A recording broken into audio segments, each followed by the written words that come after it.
Hi everyone, and welcome to this Lloyd's Lab Spotlight Series event on the impacts of quantum computing on insurance, where I'll be exploring both the opportunities and the threats, in particular the cyber threats to encryption posed by this emerging technology to the insurance industry. So what is quantum computing? The image you can see on the right hand of the screen is an image of a quantum computer. And as you probably noticed, it looks absolutely nothing like the laptop device that you're viewing this webinar through. And that is because quantum computing is a fundamentally different type of computing technology. It's based on the laws of quantum mechanics, which are the laws of nature that govern really tiny objects and can lead to all sorts of weird and wacky phenomena. And it can perform calculations that are not currently accessible to the computers we have today. So it's important to stress that quantum computing isn't just a more powerful version of classical computing, but it's an entirely different technology paradigm that can be used to solve problems we have no other way of solving with the computers we have today. In the words of Richard Feynman, I think I can safely say that no one really understands quantum mechanics. And so I'm not going to try and give you a physics lecture, but I do briefly want to touch upon how quantum computing is different. So in classical computing, information is represented by bits, which can take really well-defined values of either 1 or 0. So all of the images, emails, and even this video coming to you is represented by a string of 1s and 0s in a computer. However, in quantum computing, information is represented by qubits or quantum bits. And the difference is that qubits can have values of 1 and 0 at the same time, or any of the infinite combinations of the two. Qubits can also interact with each other via quantum mechanics. And all of these properties, plus a lot more, means that quantum computing can perform calculations in fundamentally different ways. And in some instances, this can give quantum computing an exponential speed up in solving certain type of problems. So why don't we have quantum computers yet, despite the enormous amount of development made in this field, particularly in recent years? Well, that's because there still remains some really complex hardware challenges. For example, the qubits that we spoke about, it's really difficult to keep them in the quantum mechanical state that they need to be to perform calculations. And with some qubit technologies, we even need to cool them down to temperatures below that of interstellar space. However, there's also been increasing investment globally, both in public and private sectors in this new technology. Firms received $450 million in 2017 and 2018, which was a $300 million increase from the previous 2 years. There's also been $22 billion in public national initiatives worldwide, with China taking the lead. We've also reached some really exciting milestones with this technology. For example, Google reached quantum supremacy in 2019, and just a few months ago, in December 2020, a group of Chinese scientists reported quantum advantage. And both of these terms mean that for the first time, it was shown that a quantum computer could solve a problem faster than a classical computer. Amongst them, quantum computing hardware players are the major tech companies. And there's also been a host of quantum computing software and service companies that have emerged in recent years. And this is really surprising given the fact that they are building software for hardware that doesn't even exist yet. But this just goes to show the confidence that exists in the emergence of this technology and how important it's going to be. And there are a lot of companies that are already trying to see what problems that they have that quantum computers can solve, and they're partnering up with these software and service companies to be able to find solutions to those. So I want to give you a few examples of the cool kind of things quantum computers can actually do. They might be able to help with drug discovery and design. For example, quantum computers might be able to simulate molecules and enzymes and proteins, something that we currently can't do with our classical computers. And this can drastically shorten the life cycle and cost of drug development, which on average takes currently 10 to 15 years. They can also be used to tackle climate change. And what I mean by that is that quantum computing can be used to address some of the most carbon-intensive processes we have by streamlining a lot of these processes. So 3 broad categories of problems that quantum computing is best suited to are optimization, simulation, and machine learning problems. And it's important to note here that quantum computers are unlikely to replace our laptops and smartphones, but they're more likely to be involved in a hybrid solution for solving particular problems. So bringing it a little bit closer to home, I want to speak about a few of the operational benefits that quantum computing can offer to insurers. For example, the ability to process large amounts of data might mean that they can help us gain a greater understanding of risk and improving pricing risk models. Quantum computing might be able to accurately simulate weather systems one day, which obviously has huge impacts on the insurance industry. It also allows the modeling of aggregate risks, which is something that's really hard to do with the computers we have today, just because of the number of variables involved in these problems. And so that can, for example, help with modeling of supply chain interruption, liability risks, or cyber risks. It will also, in general, improve machine learning capabilities, which in the insurance sector can help us with improved customer relationship management, fraud detection, and even better predictive analytics. However, as with any powerful technology, there are also consequences. And one of those consequences for quantum computing is that it can maybe one day be able to break the encryption systems that secure a lot of our data, from our emails and text messages to even government and military kept secrets. And the reason they might be able to do this is because of the way we actually encrypt data. So I'm going to show you for an example. If I gave you this number 15 and I told you to tell me the two numbers that multiply to give it, specifically the prime numbers, most of you could do that in a matter of seconds off the top of your head. 3 times 5. This is trivial for a human. But what if I gave you this number?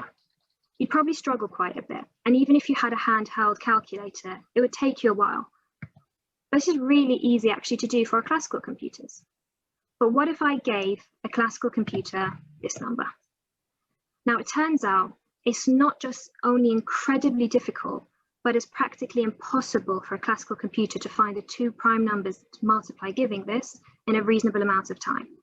And that is what a lot of our encryption systems today, like RSA, are based on. They're based on the difficulty of solving these mathematical problems. But as we said, quantum computers can offer exponential speedups for certain problems. And one of those just happens to be factorizing large numbers into their primes. And just to put this into perspective, where it take a classical computer 300 trillion years to break a large RSA encryption key, it would take a nearly 4,000 qubit quantum computer only 10 seconds. And remember that the security of encryption comes from the fact that it takes so long to break it. So this is a real game changer. We can see that this can cause quite a systemic cyber threat to the insurance industry, because the type of encryption that quantum computing might be able to break can impact everything from the information we store in the cloud, to our emails, to the genetic information, to trade secrets. And so it can have huge implications. And because of the nature of cyber insurance, it can also impact other lines of business as well. For example, in intellectual property insurance, if the secrets of a company were stolen and then decrypted, cryptocurrency insurance can be impacted because blockchain is not quantum secure. There could also be product liability, recall, or BI insurance impacts if a hacker decided to get access to a 3D printer and decrypt the data and tamper. There could also be political risk insurance if state secrets and communications are decrypted. However, luckily, since we found out in about 90s that quantum computers might be able to break our encryptions, the world has also been looking for quantum secure solutions. There are some classical solutions to this quantum problem called post-quantum cryptography, and there are also some quantum solutions to this quantum problem called quantum key distribution. And both the NSA and GCHQ have been investing a lot of money in this and looking at how we can bring these secure solutions to fruition, as well as a lot of companies that have come up in the quantum secure space. However, as a business, if you're looking to use one of these algorithms for secure encryption, there's not really any standardization yet. However, bodies like the National Institute of Standards and Technology are looking to publish a set of standardized schemes between 2022 and 2024. But just because we might have quantum secure solutions one day, it does not mean that we're out of the woods yet. And this is because of something called harvest now, decrypt later. So remember that the entire point of encryption is that even if your data was intercepted by a hacker and stolen, it would not be any use to them because they wouldn't be able to decrypt it. It would just be scrambled. But what if somebody decided to hack your data today, intercept it and steal it, hold onto that data until a cryptographically relevant quantum computer was created, and then use that quantum computer to decrypt your data. Then your data might already be compromised today. And this is a huge game changer. So this begs the question, should we be worried as an industry? Should we be worried about the data that our policyholder keeps? And to assess that, I think we need to look at three factors. First, how long does your data need to be secured for? How soon is a quantum computer capable of breaking encryptions going to come about? And how long before we manage to implement quantum secure solutions? So if we look at the first two, this really alludes to the current threat, and these questions need to be used in the context of harvest now, decrypt later.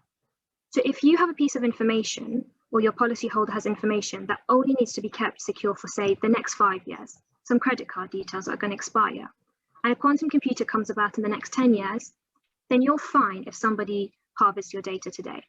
However, if that data that's been harvested needs to be secured for 15/20 years, for example, military secrets or sensitive health data, and a quantum computer comes in the next decade, then your data could have already been compromised. And so that's something we really need to be thinking about. And then there's the other point where, of course, there's always the danger that a quantum computer capable of breaking encryption comes about before we've secured all of our encryption protocols. And that's a timeline that really we need to look at. And if history's taught us anything, overhauling entire IT infrastructures and implementing new encryption standards can take something like 20 to 25 years. And we might simply not have that much time. So what impact does this have on the insurance industry and the sort of questions that we need to start asking? Because the emergence of quantum computing is no longer a question of if, but a question of when, which means that the risk landscape has already changed because of retroactive attacks of harvest now, decrypt later. And so we really need to start asking some questions as an industry. For example, do we need to include any exclusions? Do we change policy wording depending on the shelf life of data? What do we need to do to secure ourselves against this? And also, of course, there's also the possibility that a quantum computer comes about before we've secured our data, which could wreak havoc on the insurance industry and lead to a systemic cyber disaster. And so what can we do as an industry to avoid that? How can we be part of the solution? Do we need to, for example, incentivize better cybersecurity standards amongst our policyholders? And so really the question I want to leave you with, and I want to start the conversation on, is how do we become quantum ready? And I mean this both in terms of being able to take advantage of the great things that quantum computing can do, because it's ultimately a force for good, but also managing the risk that it poses to the encryption of our data. And there are already groups that are starting to think about this. For example, Quantum London are a group of professionals who are already thinking about the business impact of quantum computing and who have helped set this event today. And so if you want to be part of that discussion and see where that goes, there'll be some links in the chat where you can join and see what events that they're putting on. And today we're really lucky to have with us a really esteemed panelists from the cybersecurity, insurance, and quantum computing industries. And we'll be having a panel discussion which hopefully will bring us closer to answering some of those questions. Thank you very much. That was awesome. Thanks, Anna. Really interesting. And for anyone that wants to read the full report, I've put a link into the chat. Anna, some people have asked if they can see your slides. I think maybe the report is better, but will the slides be available for anybody afterwards? I can definitely send that to everybody who's attended. Thank you. Great. Well, yeah, really excited to have these four panelists with us. And if you guys have got questions, please, as I said before, put them in the Q&A box and we'll get to them. But now over to Anna to introduce the panelists and to get going. Thanks. So as I mentioned, we've got a great panel with us today. We've got Michele Mosca joining us from Canada. Michele is a professor and co-founder of the Institute of Quantum Computing at the University of Waterloo. And Michele has also co-founded evolutionQ, which supports organizations as they evolve their quantum vulnerable systems to quantum safe ones. We've also got Wein joining us from New Jersey today. Mitch is a Senior Vice President of Research and Consulting at Novarica, which is an advisory firm that advises different lines of insurance and reinsurance business. And Mitch has also co-authored a paper on quantum computing and its impacts on insurance. Mitch also, prior to joining Novarica, was the interim CIO of AXA Ireland and the Chief Architect and Head of CTO for AXA UK. We've also got Mark Jackson joining us, who is a quantum evangelist at Cambridge Quantum Computing, which is one of the world-leading quantum computing companies right now that develop quantum solutions to tackle some of industry's most exciting questions, from quantum chemistry, quantum machine learning, to quantum cybersecurity. We've also got Paul Guthrie joining us from London today, who is the co-founder of Envelope Risk, a cyber insurance and reinsurance underwriting agency who's applying artificial intelligence to complex risk modeling. Paul is also co-founder and the former Chief Strategy Officer at QX Branch, an advanced data analytics and quantum computing firm. And sorry, I neglected to mention that Mark is also joining us from Portland, Oregon, so it's really an international event. So welcome, everyone.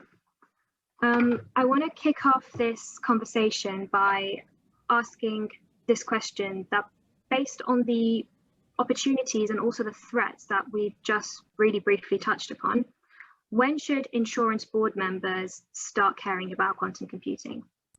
So I'm going to first ask Paul to give us his opening thoughts on that.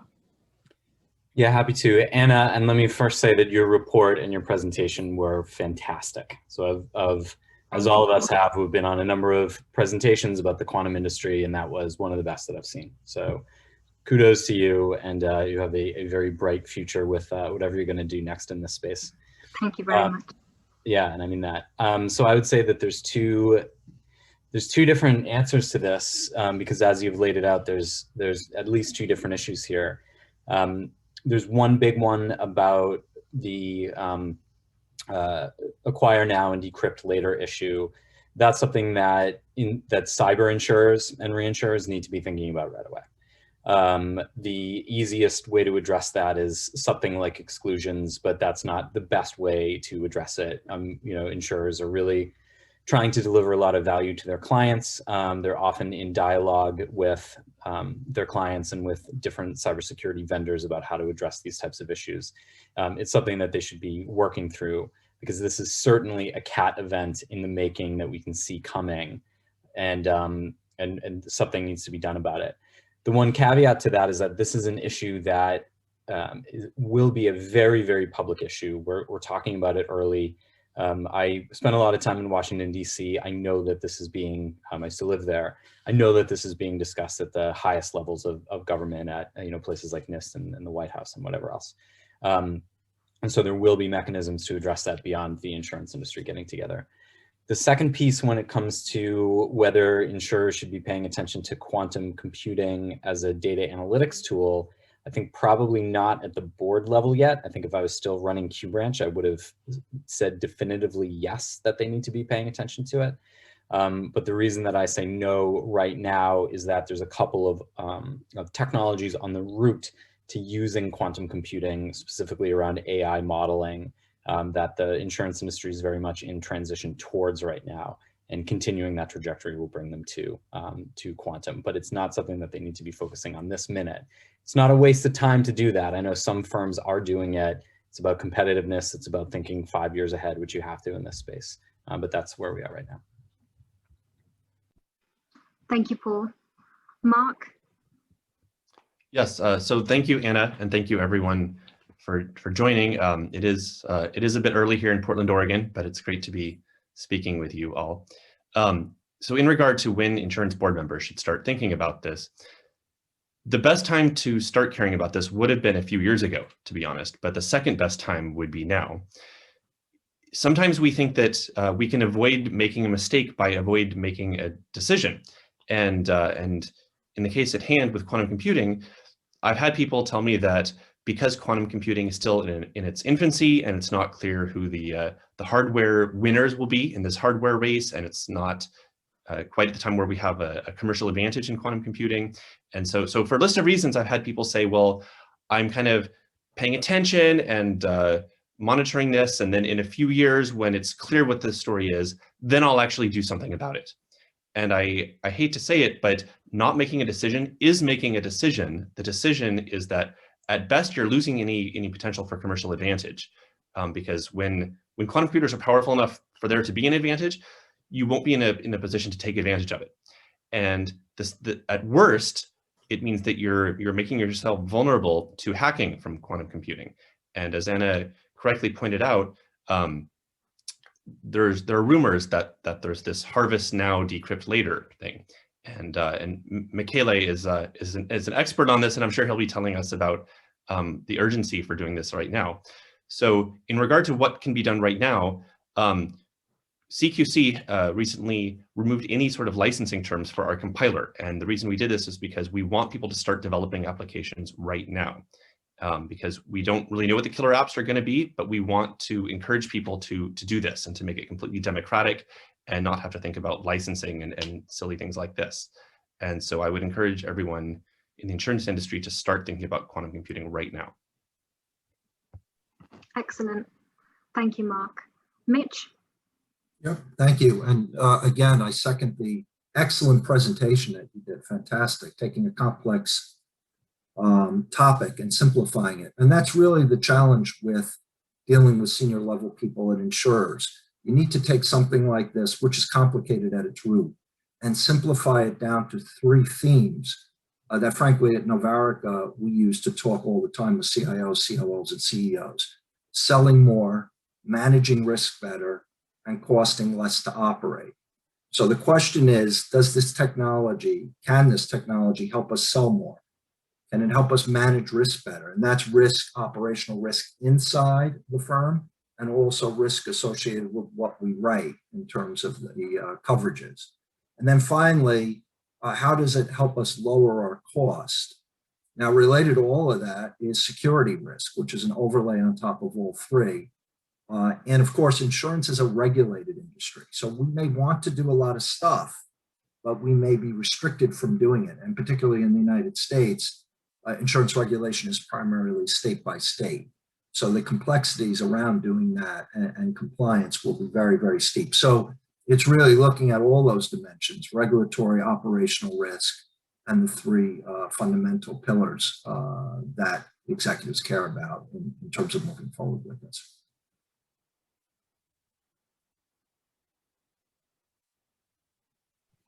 Thank you, Mitch. Michele? Thanks, Anahita, and I totally agree. It's a wonderful report, really impressive and great presentation. With regards to when boards of directors of insurance companies should start caring, I totally agree with Mark. The correct answer is yesterday. We are well beyond this being a nice to have on a 5-year plan. I can't imagine anything scarier for an insurance company than risks that are not just catastrophic but systemic. But even worse than that, a really important thing to keep in mind with quantum computing and quantum technology, while we've learned a lot in the last couple of years, again, I echo Mark's remark about we need to learn more about what the impact is, right? Because we don't know. We have some ideas, they're largely speculative, but the situation can go from we have no known impact to, oh, a devastating impact really suddenly. So it's a very special kind of technology. It's very powerful, and we're still just learning where it can have impact. So in addition to being systemic and catastrophic, it can also be very unexpected when and where you might find that vulnerability. And the impact on cybersecurity is a very visceral example. We are just very, very lucky that Peter Shor noticed in 1994 that, because in 1993 we thought public key crypto is fine as far as we know, and then suddenly it's like, oh no, it's completely dead, not just weakened but completely decimated. And we're just lucky that quantum computers didn't exist, but that's not the case anymore. We already have these NIST devices, and we're just a small number of years, or we'll discuss later exactly how many years. We're just years away, not decades, to having cryptographically relevant quantum computers and having quantum computers that can disrupt potentially these other sectors. So the wait and see game is over, as Mark said. No decision is a decision. And I just want to close with two observations then. First of all, it's not just being proactive. If you're not proactive and don't manage this, and choose to manage it as a crisis, it's not just the quantum-enabled attacks that's going to cost a lot of money and lives and so on. You mentioned in your opening remarks, Anahita, that it takes 20, 25 years to properly migrate. So what happens when you try to compress that to 5? Well, you screw it up, is what happens. And then now first of all, you lose money, you lose interoperability, systems just don't work properly, a lot of losses there. And you're going to be vulnerable to conventional cyber attacks if you manage this as a crisis. But on the flip side, this isn't just a case of if you're proactive, things won't get worse. If you're proactive, things can get a lot better. And Mitch and others have said we can improve a lot of these business processes, but we also have a chance to leap ahead of this downward spiral of cyber attacks, leapfrog and build a stronger cyber immune system and build more resilient digital systems and a more resilient economy if we're proactive. Thanks a lot, Michele. Thank you so much all for those answers. There's a question coming in from Charlie Beach, which I think is very apt right now, because I'm guessing a lot of people are wondering what actually is the timeline for quantum computing technology. So what do you think, Charlie asked, what does it look like in 2, 5, 10 years? Are the positive applications of quantum insurance going to be able to come in these amounts, or what do you think the timelines look like?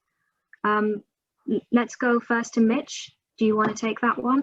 Yeah, we've actually looked at that question, and based upon the pace that quantum is moving forward. I mean, I just read something this morning online on The Independent about an operating system developed in China by a startup to compete with what's being done in the US. So that's literally this morning, right? Just came out. I think it's going a lot faster, frankly, because the communication protocols to use quantum were evolved by the Chinese, and some of the physical issues around that were resolved within the last 2 years. So what I would say is most carriers do 3 to 5 year roadmaps. The late part of those roadmaps, the 4 to 5 year out part of that roadmap, has to incorporate at least the security risk and response to those risk factors in the plan. The longer range evolution of quantum computing, for example, for CAT modeling, reinsurance planning, underwriting, actuarial stochastic analysis, that kind of thing, that's probably more around 2028, 2030, where that will be a factor in terms of how products are designed and how they are priced. So this is a bit of a wave that's going to occur with in the mid 2020s, mostly around security and infrastructure, in the late 2020s and early 2030s around product change and risk modeling alteration. Thank you. Mark, if you had to say in the next 5 years from the view of Cambridge quantum computing, what would the timeline look like, and are there any applications? And I know, Paul, you mentioned that in the insurance industry we shouldn't be really looking at applications any sort of short-term basis, but what do you think that looks like? Sure, Anna. So many people are familiar with Moore's law, which has shown for several decades that classical computers have doubled in power every 18 months or so. And the trajectory that we're on with quantum computers is much faster than that, actually. So IBM has been able to double the quantum volume, which is roughly the power, every 12 months. And Honeywell believes they can increase the power by a factor of 10 every year for the next 5 years. Google and IBM have recently published roadmaps where they think they can get to 1,000 qubits in about 3 years and 1,000,000 qubits in about 10 years. So a qubit is a quantum bit. It's roughly the amount of, it's the basic unit of information in a quantum computer. And so we're seeing these very aggressive timelines. In terms of where that will be for applications, we think that in about 3 years, we could start to see commercial advantage from applications. And of course, it's anyone's guess. I can't promise that, but that's kind of what we're anticipating. And because it takes 1 to 2 years to develop these programs, we're starting from scratch. This is another reason why we encourage groups to start right now. Paul, did you want to say something on that? Yeah, I would. I think the last couple of comments were very good but I guess by good, I mean, I agree. So if you guys think that that's good, there's a couple of key points that I'll pull out of that. Agreed that the security part of this is something that needs to be looked at immediately. And I think part of the difference between the view that I've expressed and the view expressed by some of the other panelists, I think is not much of a difference at all. It's kind of just a difference in methodology.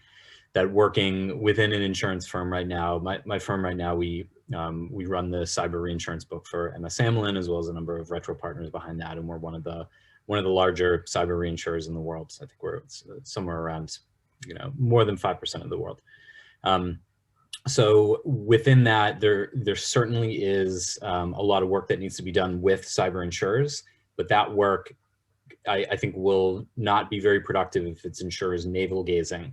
I think it will be incredibly productive if it's insurers working with cybersecurity firms and working with governments to really understand what are the options, and cyber and quantum computing firms to understand what are the options here, what does success look like, how do we mitigate these threats, and I'm not going to say we need to put together a government agency to do that. That will doom it, but there does need to be some kind of coordination across disciplines to really make that work.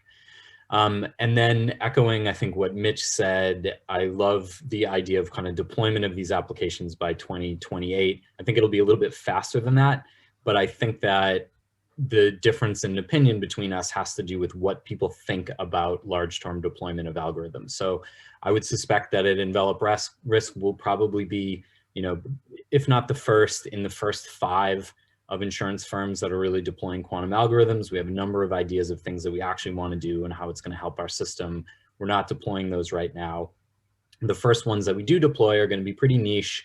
They're going to be in the 3rd or 4th layer of our system. They're going to allow us to do some new things, but they're not going to transform or allow us to go into a new business area and be incredibly competitive there. It's kind of going to be like those tactical things that increase our performance. And sometimes when that type of thing happens, that, people can be using new technologies for years, while at the same time the headline of major magazines is, will this technology ever get used? And it's like, well, you're not asking if it's going to get used. What you're saying is it going to get used in a way that my mom knows about it, right? So that's sort of the 2028 timeline, where if you walk into any insurer, that they have a couple of quantum data scientists or quantum engineers, and if they don't, it's weird. So that's the timeline there. But there are already people working on it today. And one more piece that Mark brought up that I will just insist upon as being correct is that it really takes 2 years to do anything important. And that's not, hey, corporations are so slow. That's, to do anything competitive in the global economy, it's never flipping a couple of switches. It's really doing something serious and doing something very big. When we built our initial cyber risk model, it was about 2 years of development before we thought about deploying that into the industry. And where it is now compared to when we first deployed it is another order of magnitude of capability.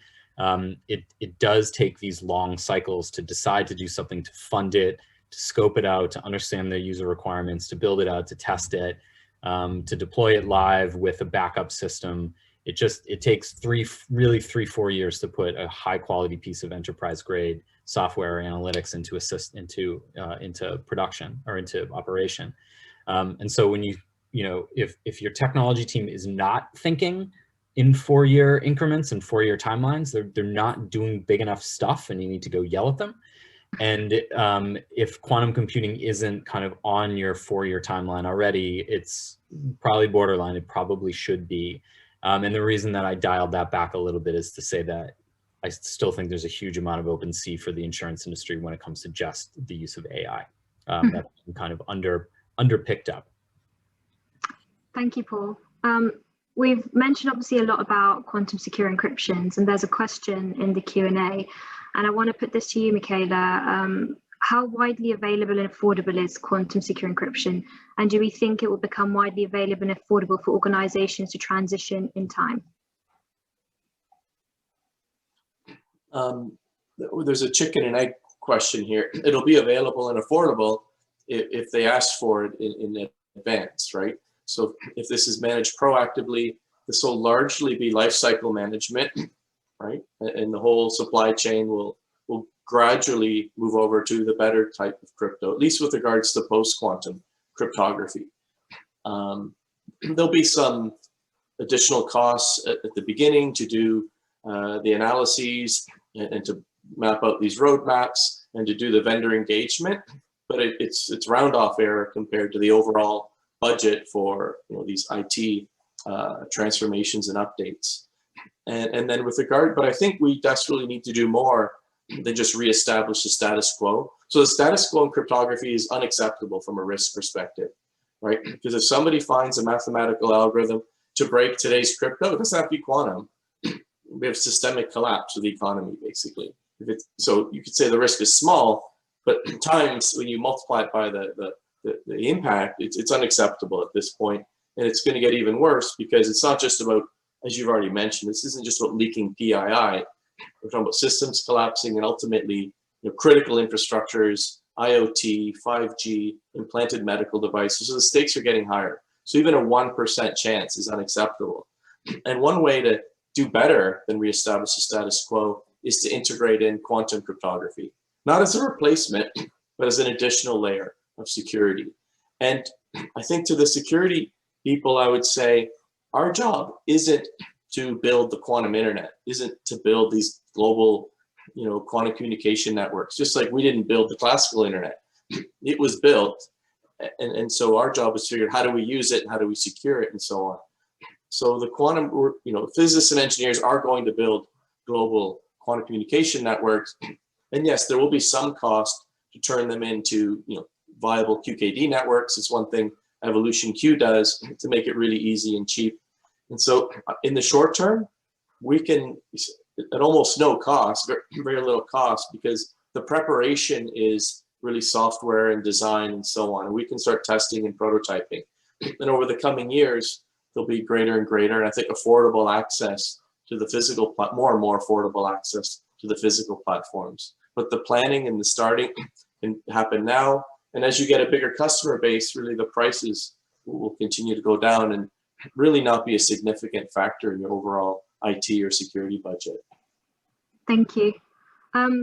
Mitch, we've got a question about what would the role of, for example, the broker be in this? Should they be educating companies? Could be educating to help define the coverage we need and establish commercial demand for insurers be a thing that we need to do? Yeah, brokers do need to be educated in this, particularly if they're selling cyber coverages. So that's one aspect of it, because the cyber coverages ultimately will have to incorporate the risk of quantum introduction and non-quantum safe security protocols, potentially creating risk. And the other thing here is not just immediate risk, but also third-party risk. So in a lot of these companies that are obtaining cyber coverages, they have third-party dependency. So it's not going to be just good enough that they think about cyber coverages in their own context, but also what does this mean in terms of operating risk across the partner network. So the risk managers in the companies buying the insurance need to have an intelligent conversation with the brokers around this. And also, I think there's an opportunity for loss control as well, because to the extent loss control services can be brought to bear in terms of mitigating these risks, that's going to be viewed as a value add in terms of the relationship ultimately between the broker and carrier to the insurance. Thank you. And we've got a question from Rupesh. What will it take for insurance industry to get involved? Regulatory pressure, the industry coming together and being proactive? Paul, Mark, what are your thoughts on what the... Who let Rupesh in? Just kidding. He's someone that we probably all know, one of my favorite guys. I think it's mostly competitive pressure that's going to get the industry involved. And then certainly people like, the competitive pressure is number one. And then I think this is an activity that's an example of something that could be required, that could be very useful, which is just more awareness through industry organizations, academia, experts, to kind of try to push this onto the agenda of risk officers and boards. Mark? I completely agree. We're seeing a tremendous number of companies suddenly starting quantum groups. So for example, in the financial sector, Goldman Sachs started their own quantum computing group, and they hired one of the top researchers to lead this. And so I think as more and more people get on board and they become more and more comfortable with this, and they become more comfortable developing their own applications and understanding what it is that's going on, this is really what's going to lead it. Thank you, Mark. We've got a question from Lucy Stambra saying, what's the most interesting potential use case the panel have seen for quantum computing that corporates are likely to pick up? So I know we've alluded to, some kind of optimization, but what are some of the really interesting things you can see financial service sectors benefit? Does anyone want to take that, or should I direct it? Yeah, I mean, I can jump in. I think, the thing about quantum is it can do things in parallel in a way that classic computing can't do. It actually isn't better at doing sequential things necessarily than classic computing. So, people kind of think simplistically it'll just overtake everything classic computing does. It's actually a misnomer. They will complement one another to solve business problems together. And one of the big problems I think that we see is problems related to property risk, cat risk, and things along those lines, where we're trying to understand what the cost of potential cat could be. For example, for macro level changes like climate change. You saw in California, for example, the wildfires. And I know that a number of carriers that insured out there last year were trying to understand a lot of different variables like wind, for example, intensity, heat, temperature, to determine what properties that they were insuring were potentially at risk and what levels of damage to those properties could be expected. Now, that was very, very difficult for those carriers to do, given the current state of technology as it is today. But when you take quantum and apply it, where you could take all of those risk factors and not only evaluate them all concurrently, but evaluate them all concurrently as they're changing in real time, you could create much more dynamic estimates of risk, much better premium charges in terms of optimizing the combined ratio associated with servicing those policies, and also, frankly, create the right coverages for the right people in the right spots in a way that, frankly, is not possible today. So I think personally that's the real big potential of this in the medium term.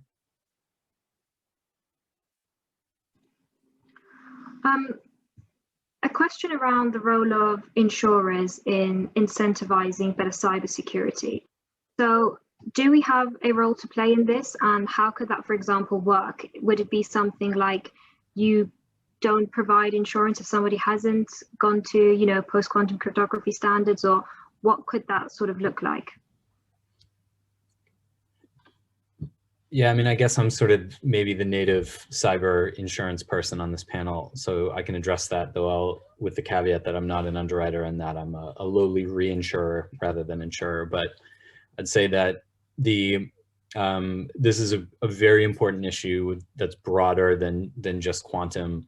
The role of insurers has evolved over the past couple years, 10 years, and especially the last 5 years, to the point where insurers are having much more meaningful and much more influential conversations with their clients around the risk mitigation tools and techniques that they should be using. And in some ways, that's historically exactly where the insurance industry should be. And there are real limits to that, because insurers are never really going to be able to outcompete cybersecurity professionals when it comes to understanding the optimization of interventions between risk mitigation and risk transfer. So insurers should be involved in this, and that involvement should probably be really a triangle between cybersecurity firms, MSSPs, MSPs, and their clients. Thanks. Michele, did you want to make a comment? Yeah, I mean, I really think insurance companies can have, as we look forward, cyber insurance can really, we're losing the war against cyber attacks, right? We win the occasional battle, but we're losing the war, and we really need to balance that playing field soon while we still have time. And I think the combination of regulation that creates more accountability for cyber events and for not preparing for them, but also insurance, which helps it's all about internalizing things and managing the risk. And insurance has a really valuable role there.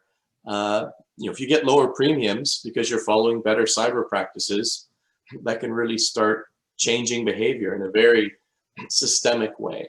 So I really do think, cyber security checklists should include questions about quantum readiness, exactly how it impacts your premium, or whether even, and that's a technical detail, but I think there should be, just like, having two-factor authentication matters or not.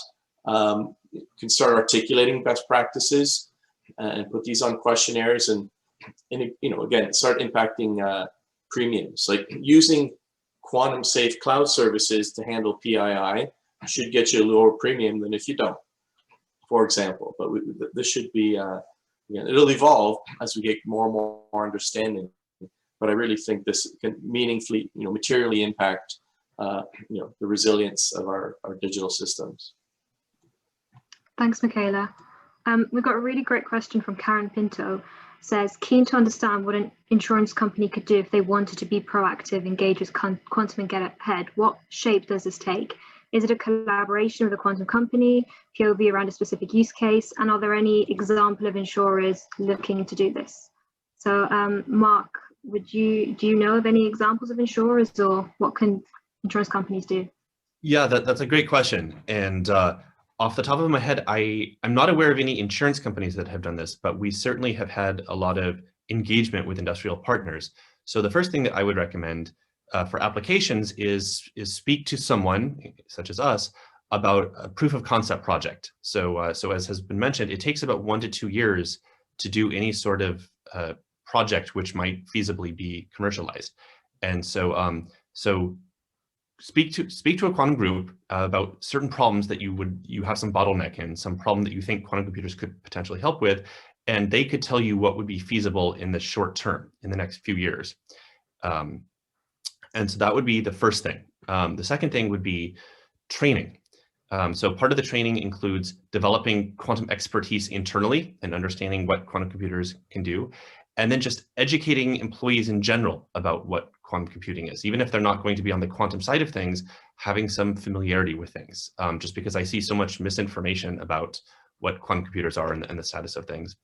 And then finally, as has been mentioned many times here, upgrade to post-quantum encryption type algorithms, be aware of the cybersecurity risks, and do things now. Don't wait until you've been hacked to think about this. Yep. Paul?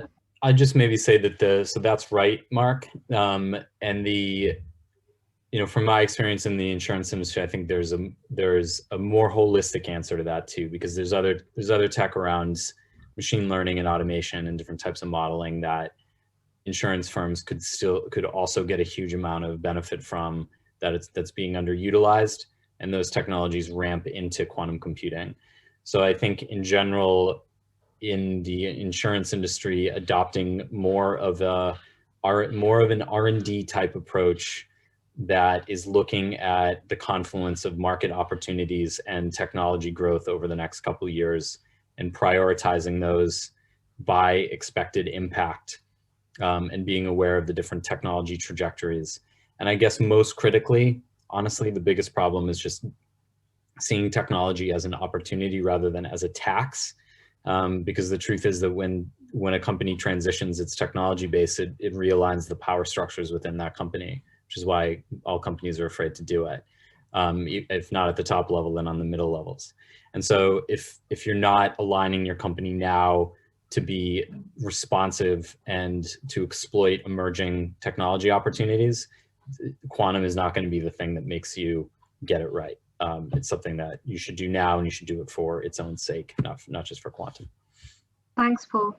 We've got a really good question from George Dellis, saying, we have been talking quite a bit about cyber, which is definitely the first risk that gets put into our mind when talking about quantum computers. What about the geopolitical risk involved by taking the level of hacking at a national level, and what political impact could this have? Mitch, do you want to maybe address that? Yeah, absolutely. So the reality is, when you prepare a security program, you take a risk-based approach to your countermeasures for various risks.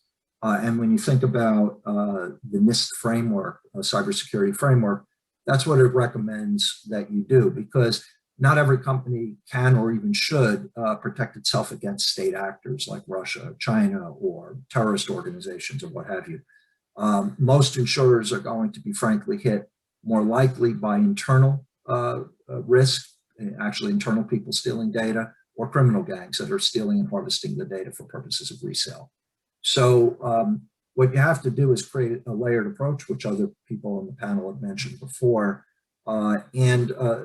Beyond that, you have to essentially kind of create a filtering effect for data that's at the most risk, PII data, NPI data, non-public information, and other things, HIPAA data, that may be protected by regulation and where there are fines for theft or exposure. So in the United States, for example, California has what's called the CCPA to protect data. New York State has the NYDFS cybersecurity standards.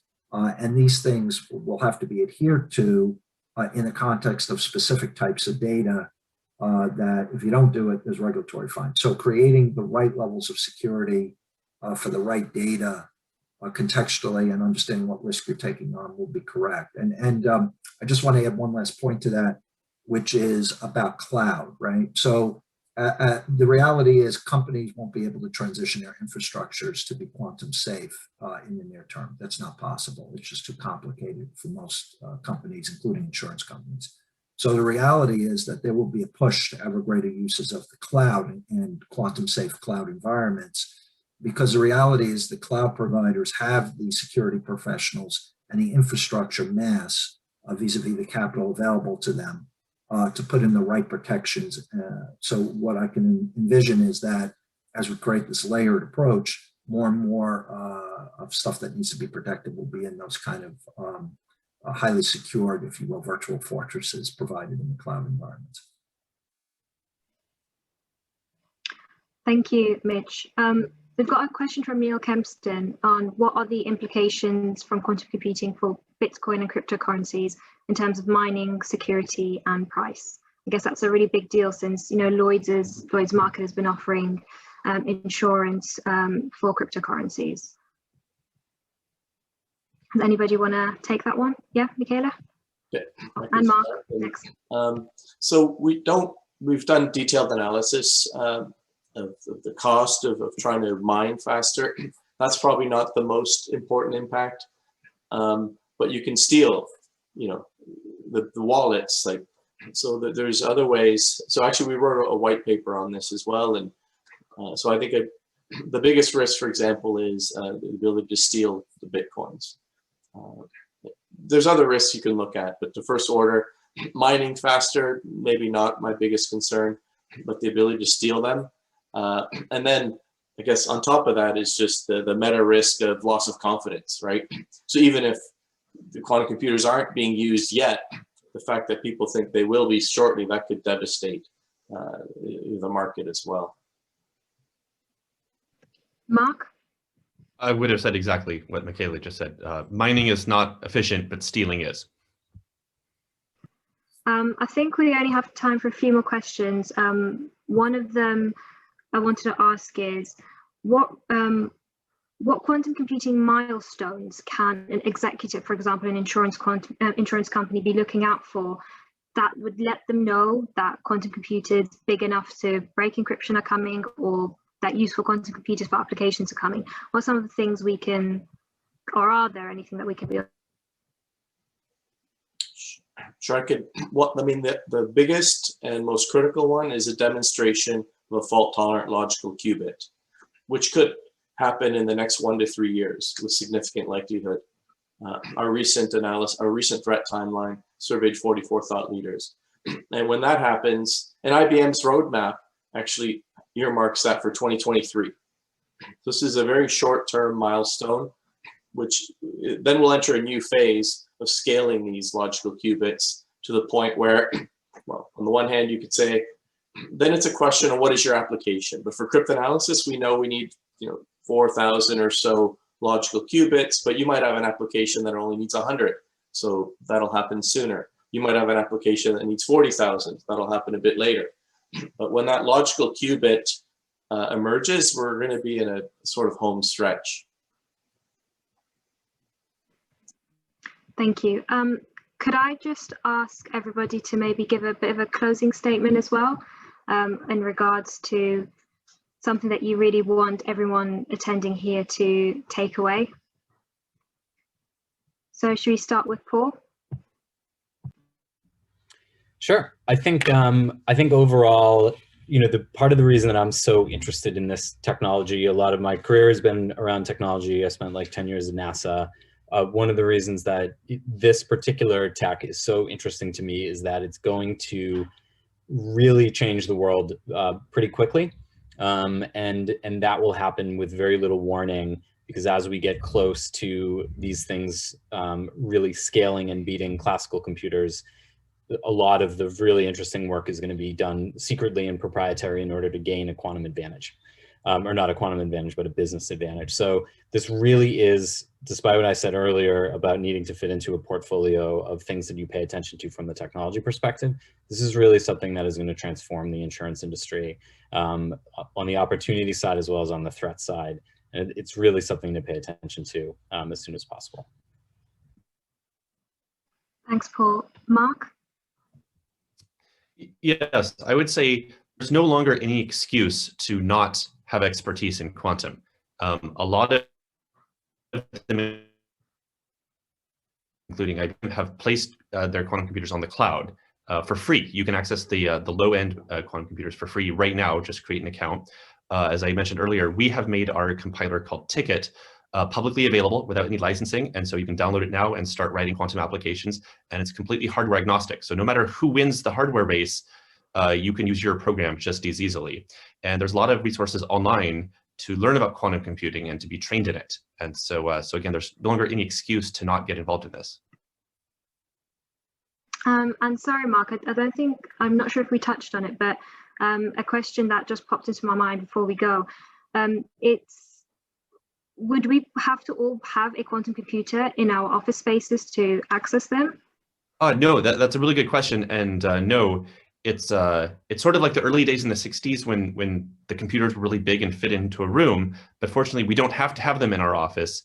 We can access them on the cloud. And so at least for the foreseeable future, we won't have personal quantum computers or for the company. We can just access them on the cloud. Thank you. And Mitch? Yep. So I look at quantum as a tsunami, with the water slowly going down right now, and people saying, "Oh, why is the water level going down?" Not realizing that when it's completely dry, there's going to be a huge 50-foot wave coming back at us in the other direction. That's the analogy I wish everybody takes forward coming out of this, because when it comes back in, it's going to hit your security first. It's going to disrupt the way your security works.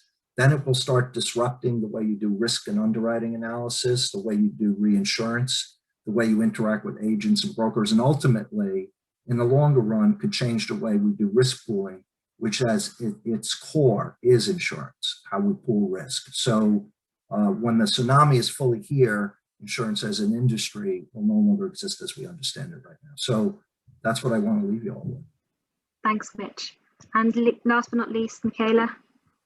Yes, so hopefully I think we've reached a point where most people realize they have to do something. So I think what the challenge often is, you've convinced me I need to do something, but what do I do? Where do I start? And Mark laid out some great steps. I would add a 0th step to that, and that is put somebody in charge, right? Somebody senior, and it's not something they do at the corner of their desk. That's their main job. They can do other things from the corner of their desk, but their main KPIs are around quantum readiness and building out, go through all the stages of quantum readiness, which is understand it, follow the technologies, and their technology readiness levels, come up with a plan and implement the plan. So there's nothing rocket science about this, but you do need to put somebody senior in charge, give them the resources they need, and the resources will evolve over time. They don't need an enormous budget up front. Their own analysis will start dictating what they need, start taking advantage of free things like openquantumsafe.org on the cybersecurity side. SoftwareQ, one of the companies we started, has a free compiler toolkit available, and CQC recently made theirs available. Start engaging with vendors now, before the tsunami or before Jeffrey Moore's chasm, before you're in the tornado, because you have great access to world-class talent now to help you and do these POCs now while it's kind of easy and you're not in a crisis. Because then when you're in the crisis, you have access to the platforms. Because if you don't start using it now, you might lose it. The geopolitical factors might come into play and so on. So there's some clear starting points now and a great ecosystem of people to help with that. Thank you so much, Michele, and thank you all for joining us today. Sorry that we've run over time, but you can see in the Q&A there's so many keen questions. I'm hoping we can continue this discussion as well at places like Quantum London and get in contact with each other. But yeah, over to you, Ed. Thanks a lot, Anna. Thanks, folks. That was awesome. As Anna said, if you've got more questions, there's way more questions than we could answer today. So please go to Quantum London. We can take a look at those and perhaps that can frame some of the future discussions for Quantum London as well. That's all really now. If you're interested in the Lloyd's Lab, please check us out, lloydslab.com. We're scouting at the moment for next cohort. And that's all for now. Have a great afternoon, folks. Cheers. Everybody. Thank you, everyone. Bye. Bye.